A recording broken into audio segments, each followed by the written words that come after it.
Guys, നമ്മൾ ട്രിവാൻഡ്രം പോവാണ്. ട്രിവാൻഡ്രം എന്തിനു പോകുന്നതെന്ന് വെച്ചാൽ വി ഹാവ് ഒരു പാരാ ഒളിമ്പിക് കോമ്പറ്റീഷൻ ഉണ്ട്. ഇത് ഞാൻ മിനിയാന്ന് പോയ കോമ്പറ്റീഷൻ അല്ല, അതായത് ഹരിയാനക്ക് സെലക്റ്റഡ് ആയിട്ടുള്ള കോമ്പറ്റീഷൻ അല്ല, ഇത് വേറെ കോമ്പറ്റീഷൻ.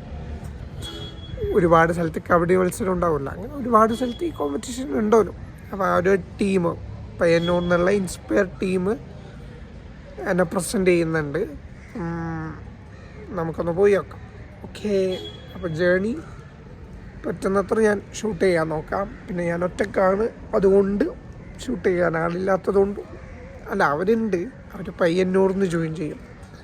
പിന്നെ അവരെ ബുദ്ധിമുട്ടിക്കണ്ടേ, ഇപ്പോഴത്തെ വ്ളോഗ് എടുത്തിട്ട് പട്ടി ഷോ കാണിക്കണ്ടല്ലോ. ഞാൻ തന്നെ പറ്റുന്ന കട്ട്സൊക്കെ എടുത്തിട്ട് നിങ്ങളെ കാണിക്കാം. ഓക്കെ, ശരി. നമ്മളങ്ങനെ റെയിൽവേയുടെ ഹോട്ടലിലേക്ക് വന്നിരിക്കുകയാണ് ഗൈസ്.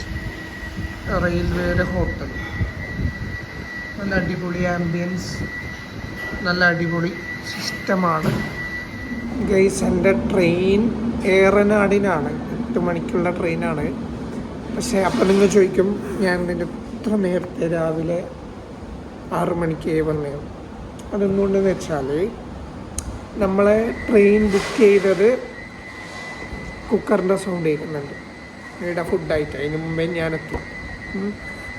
അപ്പം ഞാൻ ട്രെയിൻ ബുക്ക് ചെയ്തത് പയ്യന്നൂർന്നാണ്, വേറെ ടീമാണ് ബുക്ക് ചെയ്തത്.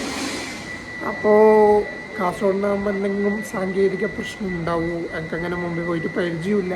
അപ്പം അതിനെക്കുറിച്ച് അറിയണം, മുൻകരുതലുകൾ എടുക്കണമല്ലോ. അങ്ങനെയാണ് ഞാൻ കുറച്ച് നേരത്തെ വന്നിട്ട് ചാലും കുടിച്ചിട്ട് സെറ്റായിട്ട് നമുക്ക് പോകാമെന്ന് വിചാരിച്ചിട്ടാണ് കുറച്ച് നേരത്തെ വന്നത്. ഓക്കെ, അപ്പം ഞാൻ വീണ്ടും റിപ്പീറ്റ് ചെയ്യുന്നു, എനിക്ക് വ്ളോഗിങ് സ്റ്റിക്കൊന്നും പിടിക്കാതെ പറ്റാത്തതുകൊണ്ട്. ഓൾറെഡി നമ്മുടെ കയ്യിലൊരു സ്റ്റിക്ക് ഉണ്ടല്ലോ, അപ്പം അതുകൊണ്ട് നമ്മളിങ്ങനെ പോകും. Okay, this is my official first para competition.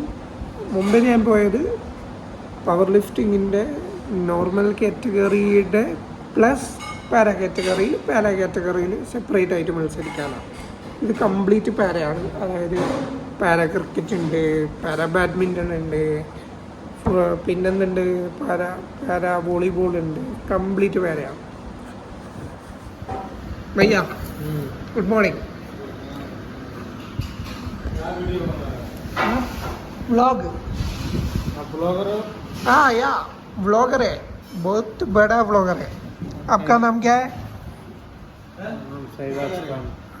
ആ പറഞ്ഞോ. ഇതാണ് നമ്മുടെ അടുത്ത് മെയിൻ ആള്, കീഴൂർന്ന് പരിചയപ്പെട്ടതാണ്. നമ്മൾ മിനിയാന്നും ഫുഡ് കഴിച്ചിനല്ലേ, അടിപൊളി സർവീസാണ് കേട്ടോ. ഞാനിത് ചേട്ടനെ ഇതാക്കിയിട്ട് പറയുന്നതല്ല, മിനിയാന്നൊക്കെ സാറ്റിസ്ഫൈഡ് ആയതുകൊണ്ടാണ് ഞാനിന്ന് വീട്ടിലത്തെ ഫുഡ് ഒഴിവാക്കിയിട്ട് ഇവിടെ വന്നിട്ട് കഴിക്കാം എന്ന്. നല്ല സർവീസാണ്. സഫ കാറ്ററിംഗ് അല്ലേ പേര്? സേഫ് കാറ്ററിംഗ്, സ്പെല്ലിങ് കണ്ടില്ല. ചേട്ടൻ്റെ പേര് മനോജ് ചേട്ടനാണ്, കീഴൂരാണ്. Okay, this is railway food. ഇതാണ് റെയിൽവേ ഫുഡ്.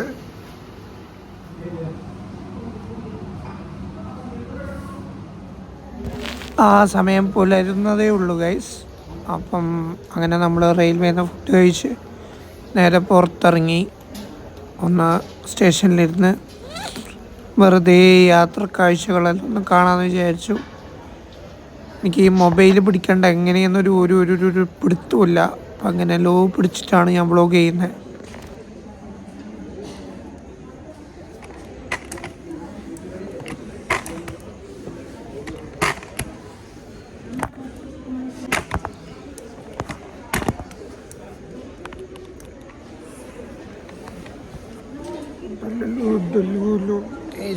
അപ്പം നമ്മൾ ചായ എല്ലാം കുടിച്ചു. ഇനിയും ട്രെയിൻ വരാൻ 1 മണിക്കൂറിൻ്റെ അടുത്തുണ്ട്. ശരി, അപ്പം അങ്ങനെ ഓരോ ആൾക്കാരും അങ്ങോട്ടും ഇങ്ങോട്ടും പോകുന്നത് ഇങ്ങനെ നോക്കിയിട്ടിരുന്നു. പിന്നെ നമുക്ക് നമ്മുടെ കോച്ച് നിൽക്കുന്ന എവിടെയെന്ന് കണ്ടുപിടിക്കണം. അങ്ങനെ കോച്ച് നിൽക്കുന്ന D5 കോച്ചിലാണ്. അപ്പം അവിടെ വന്നിരുന്നു. അങ്ങനെ ആ സാറോട്, ആ കാണുന്ന സാറോടാണ് ഞാൻ ഹെൽപ്പ് ചോദിച്ചത്, പോലീസുകാരൻ. അപ്പം നമ്മുടെ വണ്ടി വരാനായി. ഇനി 20 മിനിറ്റ് ഉണ്ട്. നമ്മളെ കേരള പോലീസിൽ റെയിൽവേ വിഭാഗത്തിൽ വർക്ക് ചെയ്യുന്ന അശ്വിൻ സാർ ഹെൽപ്പ് ചെയ്തിട്ടുണ്ട്. മെയിനായിട്ട് ഞാൻ ട്രെയിനിൽ കയറുമ്പോൾ നേരിടുന്ന ഏറ്റവും വലിയ ബുദ്ധിമുട്ട് ചിലപ്പോൾ പിടിക്കാൻ ആളുണ്ടാവില്ല.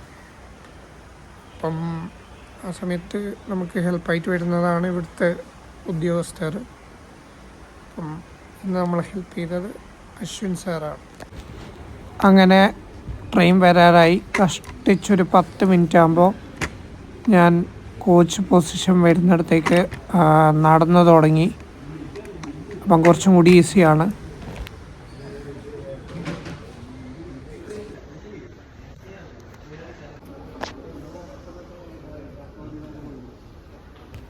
അങ്ങനെ ട്രെയിൻ വരാറായി. പോലീസുകാരനായ അശ്വിൻ സാർ എൻ്റെ അടുത്ത് തന്നെ ഉണ്ട്. അശ്വിൻ സാർ, ഇതാണ് എന്നെ റെയിൽവേ സ്റ്റേഷനിൽ ഹെൽപ്പ് ചെയ്ത അശ്വിൻ സാർ. ഞാൻ നേരത്തെ പറഞ്ഞ അശ്വിൻ സാർ. സാറേ, നാട് എവിടെയാണ്? Nileshwaram. Thank you sir. Guys, നമ്മുടെ വണ്ടി വരുന്നു. ഗൈസ്, നമ്മുടെ ട്രാക്ടർ വണ്ടി ഇതാ മന്ദം മന്ദം നീങ്ങി വരുന്നു.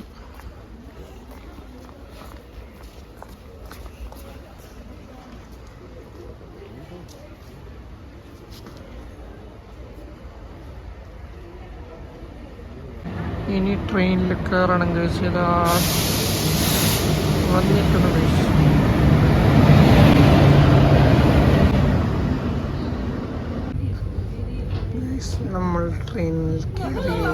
നമ്മൾ ട്രെയിനിൽ കയറി.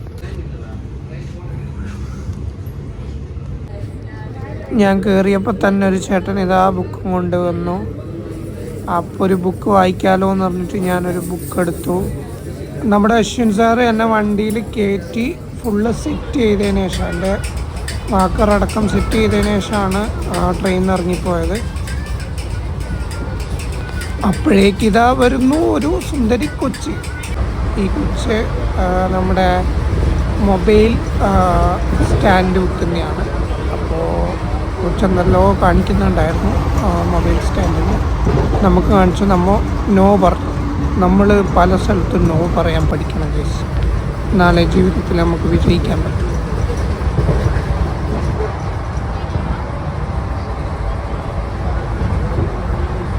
യെസ് ഗൈസ്, നമ്മുടെ ടീം കയറുകയാണ് ഗൈസ്. നമ്മുടെ ടീം നമ്മളിപ്പോൾ പഴയങ്ങാടിയാണ്.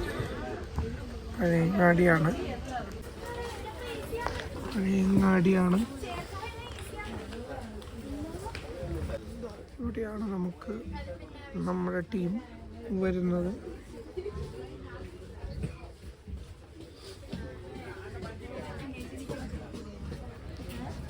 കൊടുത്തിവർ അവർ കയറുന്നുണ്ട് ഗൈസ്.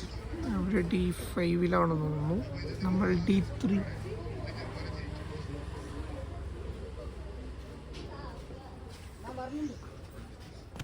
അങ്ങനെ അവർ വേറെ ബോഗിയിൽ കയറി നമ്മുടെ യാത്ര പിന്നിട്ടു. എനിക്ക് യാത്രയിൽ എപ്പോഴും ട്രെയിൻ യാത്ര ചെയ്യുമ്പോൾ പേടിയുള്ളൊരു ഇതാണ് ഈ പാലത്തിന് മുകളിൽ മെല്ലെ പോകുമ്പോഴുള്ളത്. കാണാൻ നല്ല രസമുണ്ടെങ്കിലും ഉള്ളിൽ പേടിയുണ്ടാകുന്നു.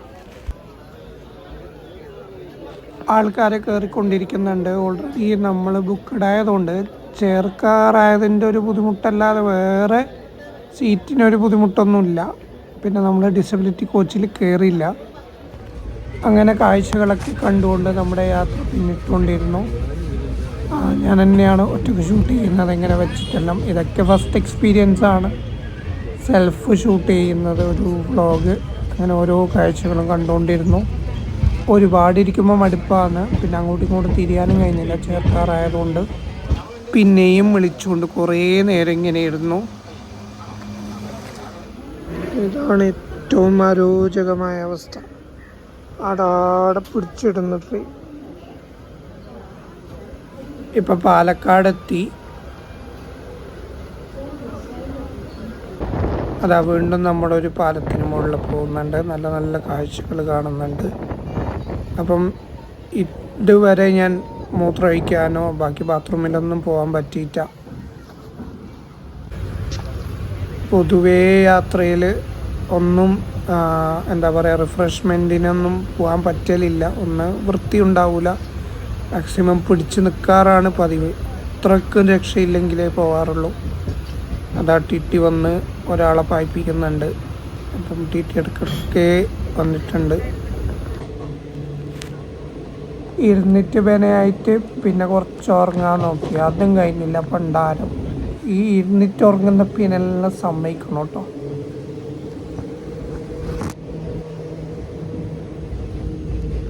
പിന്നെ കുറച്ച് കഴിഞ്ഞിട്ട് ഞാൻ വിചാരിച്ചു തിന്നാം. പൊതുവേ ട്രെയിനിൽ നിന്ന് ഫുഡ് കഴിക്കലില്ല. അപ്പോൾ അമ്മ 2 ആപ്പിളും 2 നേന്ത്രപ്പഴവും തിന്നു കിട്ടിയില്ല. അത് തിന്നാന്ന് വിചാരിച്ചു. അങ്ങനെ അത് ഞമ്മാക്കി. നല്ല ആപ്പിൾ. അങ്ങനെ അത് തിന്നു. പിന്നെ വെള്ളം കുടിച്ചാൽ മൂത്രമൊഴിക്കാൻ പോകേണ്ടി വരും. അതാണെങ്കിൽ ഭയങ്കര ബുദ്ധിമുട്ടും. അതെ, അപ്പം രാവിലെ തിന്ന ഫുഡാണ്. പിന്നെ തിന്നുന്നത് ആപ്പിളാണ്.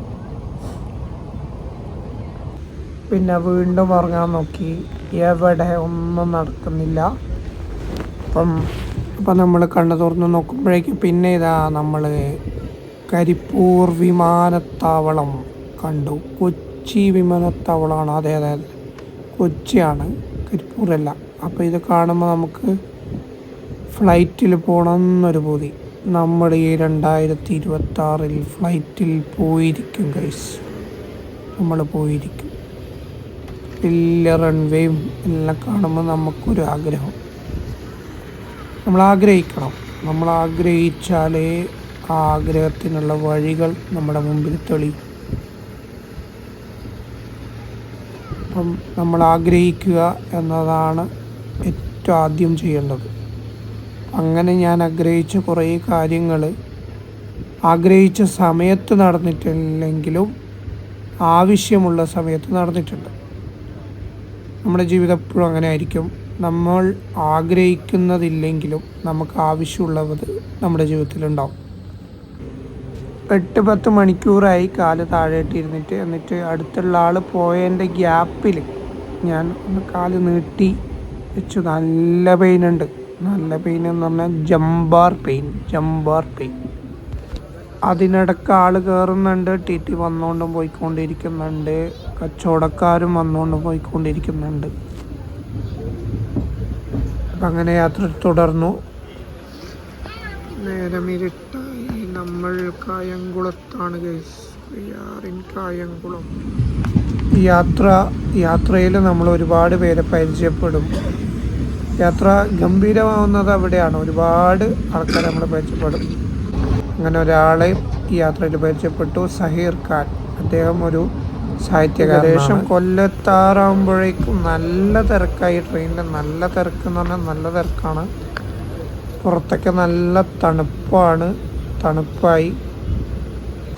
നമ്മൾ വീണ്ടും നമ്മുടെ തൊപ്പിയിട്ടു.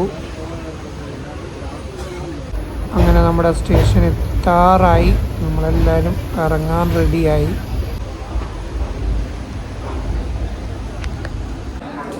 ഗൈസ്, അപ്പോൾ നമ്മൾ തിരുവനന്തപുരം എത്തിയിരിക്കുകയാണ്.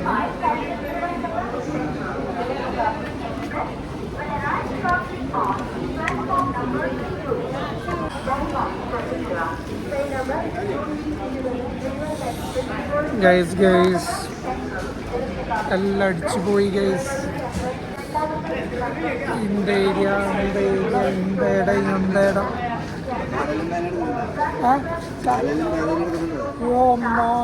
കണ്ണെങ്കിൽ വേദന ഉണ്ട് രാത്രിക്ക്.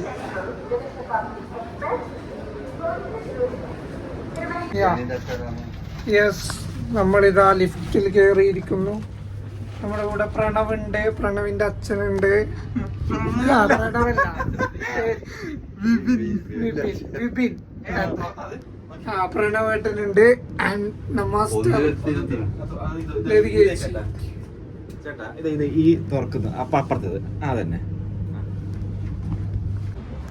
ഗൈസ്, നമ്മളിവിടെ പെട്ടു ഗൈസ്. ഇവിടുത്തെ ലിഫ്റ്റ് വർക്കിംഗ് അല്ല.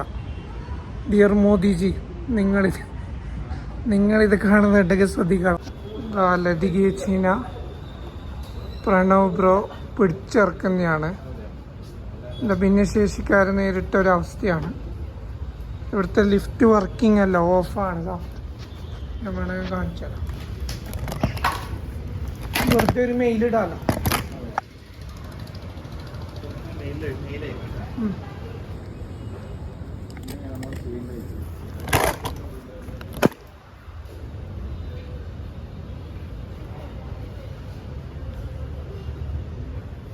ഭീകരാവസ്ഥ.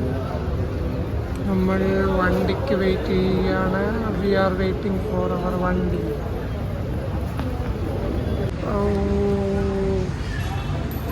മെഗാ ടയേർഡാണ് ഗൈസ്, ഒരുപാട് നടന്നു. മെഗാ ടയേർഡ്, ബട്ട് നമ്മൾ മുന്നോട്ട് പോകും. അങ്ങനെ നമ്മൾ ഫുഡ് കഴിച്ചിരിക്കുന്നു ഗൈസ്. ഇനി നേരെ റൂമിലേക്ക് പോവാണ്. രാവിലെ ഇരുന്ന് ഇരുത്തം ഗൈസ്, 13 മണിക്കൂർ നമ്മളിരുന്നു. പ്രണവിനെ കാണിക്കാം നമുക്ക്. വിപിൻ നമുക്കൊരു ഫ്രണ്ട് ഉണ്ട്, വിപിൻ എന്ന് പറഞ്ഞു. അങ്ങനെയുണ്ട് വിപിനെ, ട്രിപ്പ് എങ്ങനെയുണ്ട്? അടിപൊളി. അങ്ങനെയുണ്ട് ലതീജ്. ഈ കാണുന്ന ലതീജ് പാരാ നാഷണലിനെല്ലാം കൊൽക്കത്ത, പിന്നെ ലതീജ് ബാംഗ്ലൂര്, ഇതൊക്കെ പോയ ചാമ്പ്യനാണ്, ഗോൾഡ് മെഡലിസ്റ്റാണ് നാഷണൽ. നമ്മളെ സ്ട്രോങ് വുമണാണ്.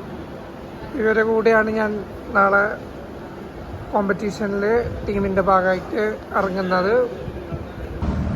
അങ്ങനെ നമ്മൾ നേരെ തിരുവനന്തപുരം നഗരം ചുറ്റിക്കൊണ്ട് നമ്മുടെ സ്റ്റേ ചെയ്യുന്ന സ്ഥലത്തേക്ക് പോവുകയാണ്. സ്റ്റേ ചെയ്യുന്ന സ്ഥലം റെയിൽവേ സ്റ്റേഷനിൽ ഏകദേശം ഒരു 5 മിനിറ്റേ ഉള്ളൂ എന്നാണ് പറഞ്ഞത്. ചന്ദ്രശേഖരൻ നായർ സ്റ്റേഡിയത്തിൽ തന്നെ ഉള്ള ഡോർമെട്രിയിലാണ് ഇന്നത്തെ നമ്മുടെ സ്റ്റേ. ഗൈസ്, അപ്പോൾ നമ്മൾ ഡോർമെട്രിയിലാണ്. എത്രയോ മഹാരഥന്മാർ കിടന്ന ചന്ദ്രശേഖരൻ നായർ സ്റ്റേഡിയത്തിൻ്റെ ഡോർമെട്രിയിലാണ്. എത്രയോ മഹാരഥന്മാർ കളിക്കാൻ വന്നപ്പാട് കിടന്നുറങ്ങിയ അതേ ബെഡിലാണ് ഇന്ന് ഞാനും കിടന്നുറങ്ങുന്ന. വിപിനും എന്ന കൃതജ്ഞതയിൽ എൻ്റെ അന്തയിടവും ഇന്ത്യയിടവും എല്ലാം പോച്ച്. അപ്പം ഇനി ബാക്കി നാളെ.